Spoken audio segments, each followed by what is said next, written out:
अस्सलाम वालेकुम व्यूअर्स, आप सब कैसे हैं। मुझे उम्मीद है आप सब बिल्कुल ठीक ठाक होंगे और अल्लाह पाक आप लोगों को हमेशा खुश रखे, आबाद रखे, आपके रिज़्क़ में रोज़ी में इजाफ़ा करे, आपके घरों में गैब से मदद करे, आपके दस्तरखान को हमेशा हमेशा हरा भरा रखे। तो आज मैंने बनाए थे चिकन के पकौड़े और मैंने थोड़े से रोल। तो आज मैंने एक डील रखी थी ट्रे में और वो डील आपको नज़र आ रही होगी, मैंने शॉर्ट वीडियो भी डाली है।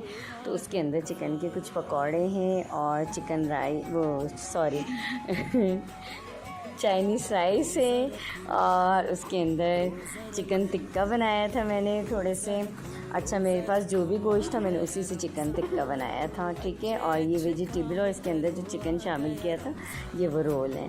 तो इसके मैंने पकौड़े बनाए थे चिकन के, ये भी बहुत मज़े के बने थे ना। तो ये सारी आपसे वीडियो शेयर कर रही हूँ और ये डील आपको मिल सकती है, लेकिन ये सारी डील सिर्फ कराची वालों के लिए है। तो ये देखें, अच्छा मैंने अपने हस्बैंड के लिए रोटी बनाई थी और ये टिक्का था, उन्होंने ये खाया था। और ये थोड़ी सी फ्रूट चाट भी बनाई थी और ये अलग से सेपरेट जो फ्रूट्स रखे हैं हमने, ये हस्बैंड के लिए था। अस्सलाम वालेकुम व्यूअर्स, तो आप सब कैसे हैं। मुझे उम्मीद है आप सब बिल्कुल ठीक ठाक होंगे और अल्लाह पाक आप लोगों को खुश रखे, आमीन सुम्मा आमीन।